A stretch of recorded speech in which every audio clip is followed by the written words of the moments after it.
DD किसान, बदलते भारत की शान।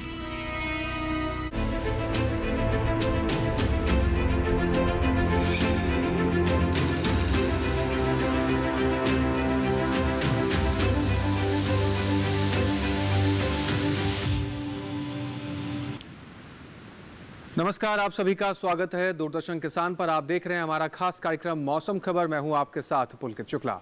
मौसम खबर के इस कार्यक्रम में आपको बताते हैं देश भर के बदलते हुए मौसम का मिजाज कैसा है, बरसात को लेकर क्या संकेत हैं, वायु गुणवत्ता कैसी रहती है, खेती किसानी को लेकर भी कुछ जरूरी बातें आप तक पहुंचाते हैं। लेकिन हम शुरुआत करेंगे हमेशा की तरह 5 बड़ी खबरों से। मौसम के लिहाज से 5 बड़ी खबरें क्या आज की नजर डालते हैं। सबसे पहले बात करते हैं तटीय कर्नाटक की। कहीं कहीं मूसलाधार बारिश का अंदेशा बताया गया है। तटीय कर्नाटक को लेकर मौसम के लिहाज से बड़ी खबर है।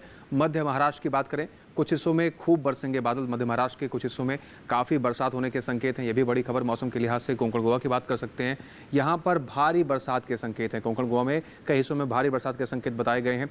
और तमिलनाडु पुडुचेरी की बात करें, गरज के साथ तेज़ हवाएं चलने की संभावना बताई गई है। तो यहाँ पर भी मौसम में बड़ा परिवर्तन है। मौसम के लिहाज से बड़ी खबर। पश्चिमी राजस्थान की बात करें, कहीं कहीं धूल भरी आंधी चलने के आसार हैं। तो पश्चिमी राजस्थान में मौसम में बड़ा परिवर्तन देखने को मिलेगा। ये सारी हुई आज की 5 बड़ी खबरें। आगे बढ़ते हैं, अपने अगले सेगमेंट का रुख करेंगे और आपको बताएंगे कि मौसम के हिसाब से क्या अलर्ट देश के तमाम राज्यों में जारी किया गया है, जिसके हिसाब से आप अपनी तैयारियां कर सकते हैं। और इस जानकारी को लेने के लिए रुख करेंगे हमारे AI एंकर भूमि की तरफ। नमस्कार किसान भाइयों और बहनों, आप देख रहे हैं मौसम अलर्ट डीडी किसान पर। मैं हूं आपकी AI एंकर भूमि। आज हम आपको देश भर में होने वाली मौसम की स्थिति की ताजा जानकारी देने जा रहे हैं। उन क्षेत्रों की जानकारी लेते हैं जहां चेतावनी जारी की गई है। तटीय कर्नाटक, मध्य महाराष्ट्र और कोंकण गोवा में कहीं कहीं बेहद भारी से भारी बारिश और गरज चमक के साथ तेज हवाएं चलने की आशंका है। अब उन क्षेत्रों की जानकारी लेते हैं जहां सतर्क रहें। असम, मेघालय, अरुणाचल प्रदेश, नागालैंड, मणिपुर, मिजोरम, त्रिपुरा, केरल और मराठवाड़ा में कहीं कहीं भारी बारिश और गरज चमक के साथ तेज हवाएं चल सकती हैं।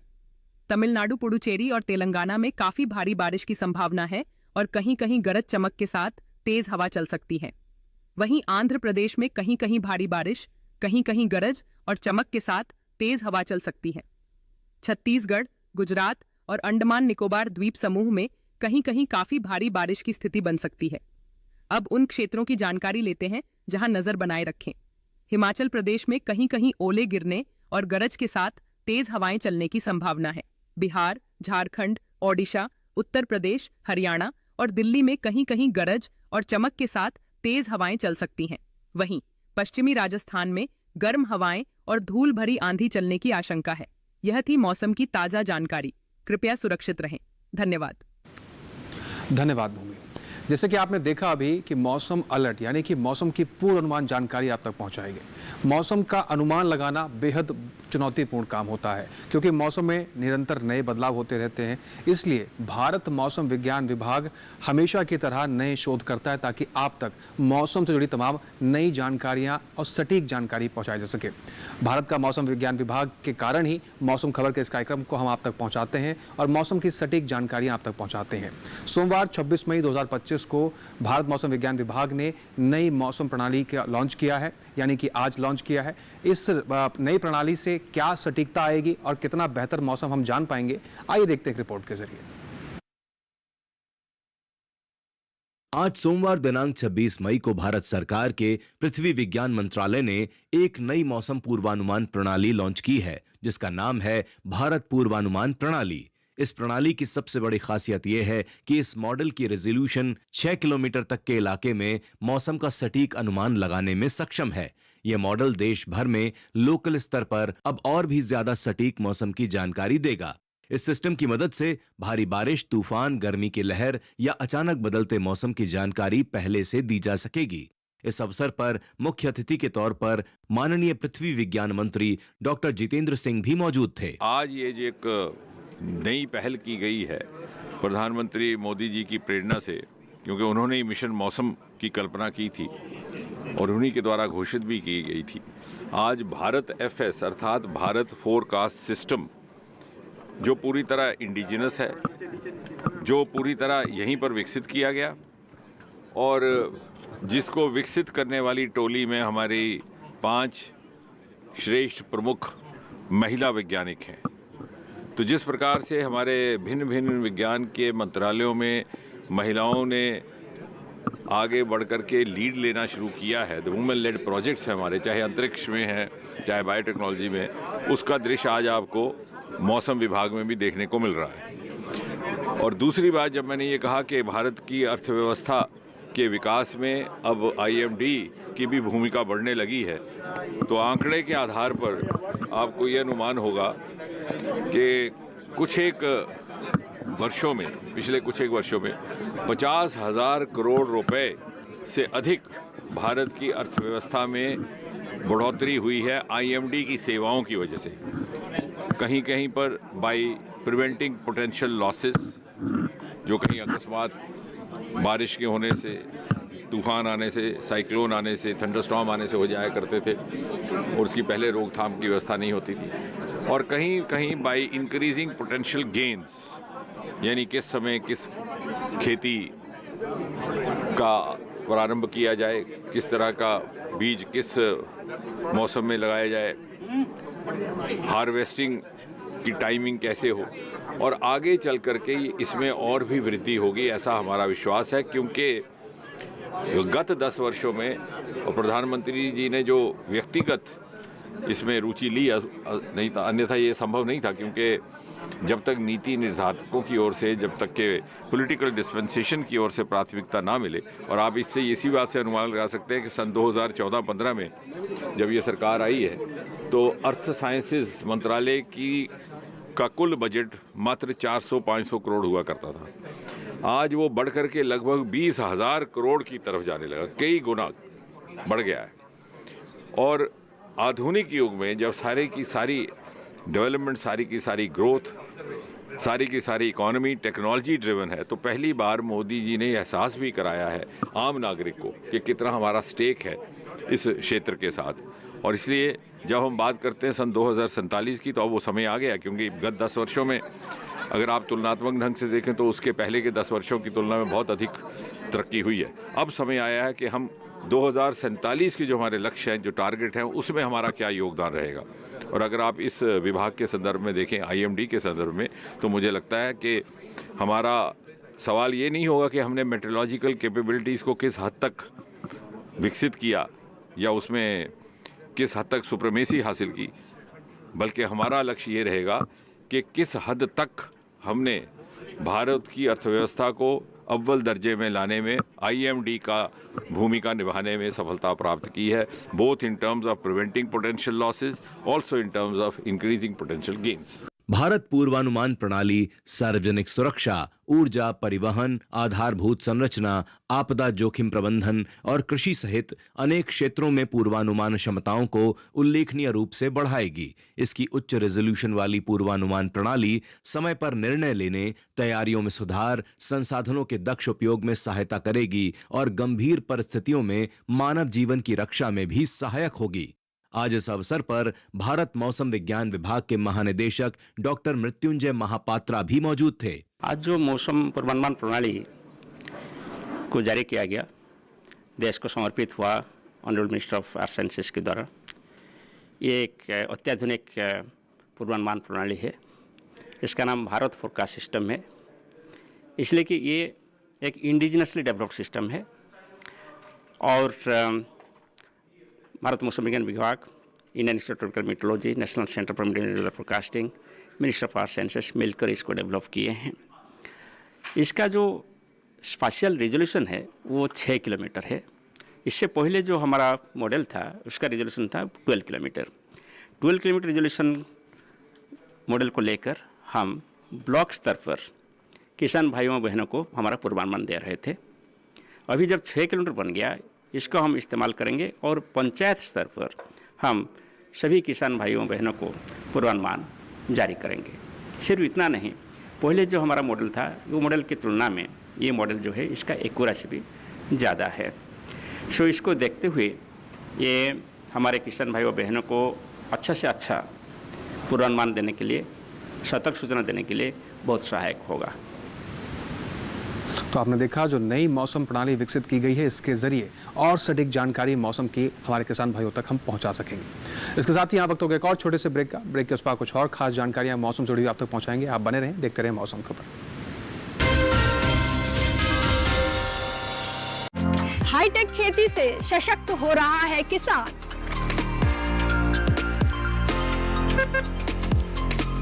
टेक्नोलॉजी का हो कृषि में विस्तार, इसके लिए आईआईटी कानपुर दे रहा है एग्री स्टार्टअप्स का पूरा साथ।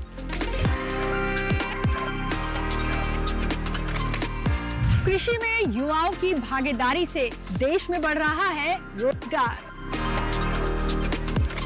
कृषि स्टार्टअप की नई सीरीज एग्रीटेक स्टार्टअप्स हर शनिवार रात 9:30 बजे और पुनः प्रसारण सोमवार शाम 4 बजे सिर्फ डीडी किसान पर।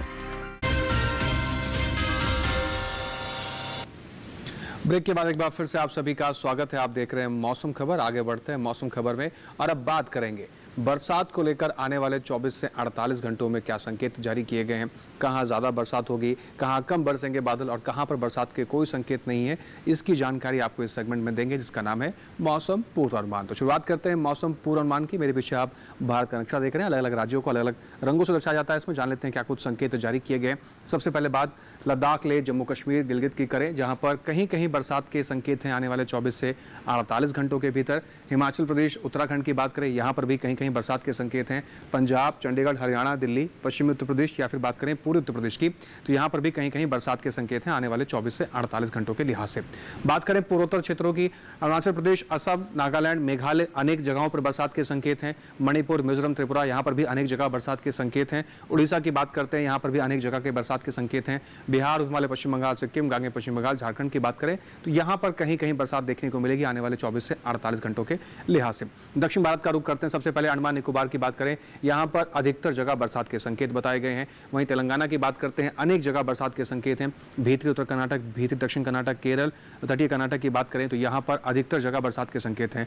तटीय आंध्र प्रदेश, रायलसीमा, पुडुचेरी, तमिलनाडु की बात करें, यहां पर कहीं कहीं बरसात के संकेत हैं आने वाले 24 से 48 घंटों के लिहाज से। वहीं मैदानी भाग की बात करते हैं, सबसे पहले छत्तीसगढ़, मराठवाड़ा और साथ ही मध्य महाराष्ट्र की बात करें तो यहाँ पर अनेक जगह बरसात के संकेत हैं आने वाले 24 से 48 घंटों के भीतर। कोंकण, गोवा की बात करते हैं तो अधिकतर जगह बरसात यहाँ पर देखने को मिलेगी। वहीं पश्चिमी मध्य प्रदेश, पूर्वी मध्य प्रदेश, विदर्भ, पूर्वी राजस्थान, पश्चिमी राजस्थान, गुजरात, सौराष्ट्र, कच्छ, दमन और दीव की बात करें तो यहाँ पर कहीं कहीं बरसात के संकेत हैं आने वाले 24 से 48 घंटों के लिहाज से। अब बात करते हैं मौसम की चाल, यानी पिछले 24 घंटे में मौसम कैसा दर्ज किया गया है। बात करें हिमाचल प्रदेश की, यहाँ पर कई जगहों पर बरसात दर्ज की गई है पिछले 24 घंटे के भीतर।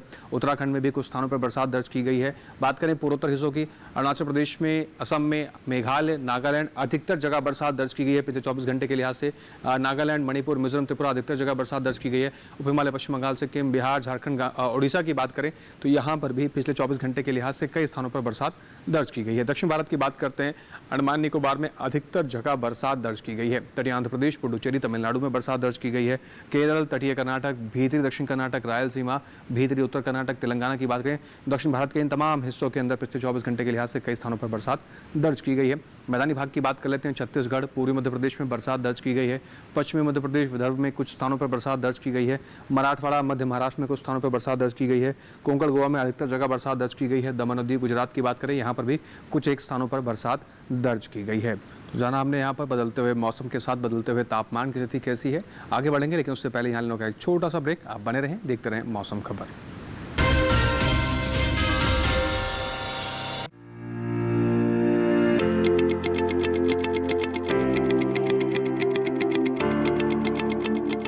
जमीन का सीना चीरकर मैं बीज बोता हूँ, मैं किसान हूँ साहब, चैन से कहाँ सोता हूँ। जी हाँ, आज किसान यात्रा में बहुत स्वागत है आपका। मैं हूँ आपके साथ हैदर ज़ैदी और किसान यात्रा आज पहुंची है हरियाणा के फरीदाबाद के गांव मिर्जापुर में हम किसानों से समझेंगे क्या वाकई उनकी जिंदगी बदल रही है। 2014 के बाद मतलब सरकार की तरफ से बहुत सी स्कीमें आई हैं जो लाभ उठाई है हमने। पशुओं की जो बीमा योजना चलाई गई है वो 1 साल की बीमा योजना है, जिसके अंदर जो प्रीमियम है 95% प्रीमियम जो है वो गवर्नमेंट की तरफ से पे किया जाता है। गवर्नमेंट स्कीम से हमें बीमा वो 300 रुपए में पड़ जाता है, जिससे हर आदमी अपने पशु का बीमा टाइम से करा लेता है और इस सुविधा का लाभ ले पाता है। अब ये गाँव न रह के शहर हो गया। देखिए फरीदाबाद के मिर्जापुर गाँव से खास कार्यक्रम किसान यात्रा 27 मई मंगलवार दोपहर 3 बजे पुनः प्रसारण रात 9:30 बजे सिर्फ डीडी किसान पर।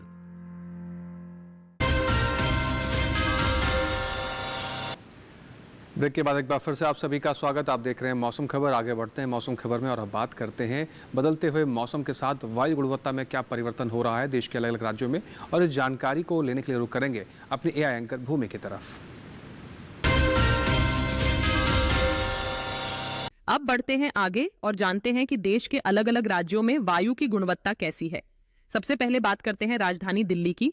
यहाँ वायु की गुणवत्ता सूचकांक 97 दर्ज किया गया, जो कि संतोषजनक श्रेणी में है। वहीं पुणे की वायु गुणवत्ता सूचकांक 67 दर्ज किया गया, जो कि संतोषजनक श्रेणी में है। मुंबई की बात करें तो यहाँ की वायु गुणवत्ता संतोषजनक श्रेणी में है। यहाँ गुणवत्ता सूचकांक 71 दर्ज किया गया। कोलकाता में गुणवत्ता सूचकांक 35 दर्ज किया गया, जो कि अच्छी श्रेणी में आता है। अब बात करते हैं हैदराबाद की, तो यहाँ गुणवत्ता सूचकांक 64 दर्ज किया गया, जो कि संतोषजनक श्रेणी में है। वहीं अहमदाबाद में वायु की गुणवत्ता संतोषजनक श्रेणी में है। यहाँ गुणवत्ता सूचकांक 99 दर्ज किया गया। बेंगलुरु में वायु गुणवत्ता सूचकांक 74 दर्ज किया गया, जो कि संतोषजनक श्रेणी में है। पटना की बात करें तो यहाँ वायु की गुणवत्ता संतोषजनक श्रेणी में दर्ज हुई। यहाँ गुणवत्ता सूचकांक 82 दर्ज किया गया। वहीं लखनऊ में वायु गुणवत्ता भी संतोषजनक श्रेणी में है। यहाँ वायु गुणवत्ता सूचकांक 84 दर्ज किया गया। कृपया अपनी सेहत का ध्यान रखें। हम फिर मिलेंगे, तब तक के लिए नमस्कार। बदलते हुए मौसम में अपनी खेत में लगी हुई फसलों की देखभाल आपको कैसे करनी है, अपनी खेती किसानी जो आप करते हैं उसमें क्या परिवर्तन करना है, इसकी जानकारी लेने के लिए रुख करते हैं अपने एआई एंकर कृष की तरफ। नमस्कार, आप देख रहे हैं डीडी किसान। मैं हूं एआई कृष और आज हम उत्तर प्रदेश, बिहार, झारखंड और ओडिशा में होने वाली खेती किसानी से संबंधित सलाहों के बारे में पूरी जानकारी देंगे।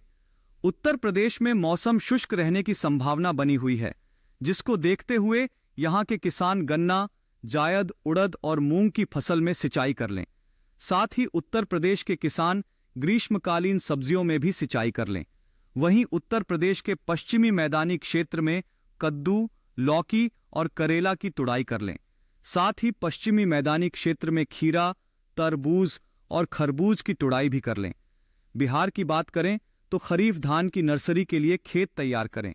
स्वस्थ पौध के लिए नर्सरी में अच्छी तरह से सड़ी हुई गोबर की खाद डालें। वहीं दक्षिणी बिहार में टमाटर, मटर और आलू के खेत में उचित नमी की व्यवस्था रखें। झारखंड के किसान पश्चिमी पठारी क्षेत्र में फ्रेंच बीन और मिर्च की बुवाई कर लें। ओडिशा की बात करें तो यहाँ के किसान नए पौधों को सहारा प्रदान करें। यहाँ के किसान कटी सब्जी को पॉलीथीन शीट से ढकें और तेज हवाओं के दौरान छिड़काव या सिंचाई से बचें। उत्तर पूर्वी घाट क्षेत्र में फलों के पौधों में सहारा दें। साथ ही यहाँ के किसान खेत में जल निकासी की उचित व्यवस्था रखें। ओडिशा में अभी के समय मूंग और उड़द की कटाई की जा सकती है। साथ ही खेत में खड़ी सब्जियों में जल निकासी की व्यवस्था रखें। उत्तर पश्चिमी पठारी क्षेत्र में हल्दी और अदरक की बुवाई कर सकते हैं। साथ ही यहाँ के किसान मक्का की बुवाई भी कर लें। इसके अलावा ओडिशा के पूर्वी घाट उच्च भूमि क्षेत्र में मिर्च और टमाटर की रोपाई करें। बात करें पश्चिम बंगाल की तो पहाड़ी क्षेत्र में टमाटर और अदरक के खेत में उचित जल निकासी बनाए रखें। वहीं पश्चिम बंगाल के तराई क्षेत्र में परिपक्व मक्का और धान की कटाई करें। साथ ही प्राप्त उपज को सुरक्षित स्थान पर भंडारित करें ताकि किसी भी उपज का नुकसान न हो। इसी तरह कृषि और किसानों से जुड़ी हर महत्वपूर्ण जानकारी के लिए हमारे साथ जुड़े रहिए और देखते रहिए डीडी किसान। धन्यवाद। आगे बढ़ते हैं, बात करते हैं आज की फसल की। आज की फसल में हम बात करेंगे कपास की फसल के बारे में। कपास हमारे खेती किसानी में एक महत्वपूर्ण स्थान रखने वाली फसल है और इस समय की बात करें तो इस समय हरियाणा और पश्चिमी पंजाब में इसकी बुआई के लिए समय अनुकूल है। किन बातों का आपको ध्यान रखना है बुआई करते समय, आइए देखते हैं रिपोर्ट के जरिए।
तो कपास की अच्छी बुआई के लिए किसान भाई सभी बातों का विशेष रूप से ध्यान रखें।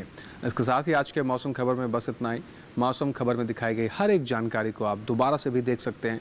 आपको करना बस इतना है, टेलीविजन स्क्रीन पर हम आपको एक QR कोड दिखा रहे हैं। इस QR कोड को स्कैन करके आप सीधा DD किसान के YouTube चैनल पर भी मौसम खबर के इस कार्यक्रम को कहीं पर भी कितने लोग साथ बैठकर दोबारा भी आप देख सकते हैं। और उम्मीद करते हैं कि मौसम खबर में दिखाई गई हर एक जानकारी से हमारे किसान भाइयों को लाभ हो रहा होगा। फिर से हाजिर होंगे मौसम से जुड़ी तमाम नई जानकारियों को लेकर। फिलहाल के लिए हमें दीजिए इजाजत। आप बने रहें DD किसान के साथ। नमस्कार।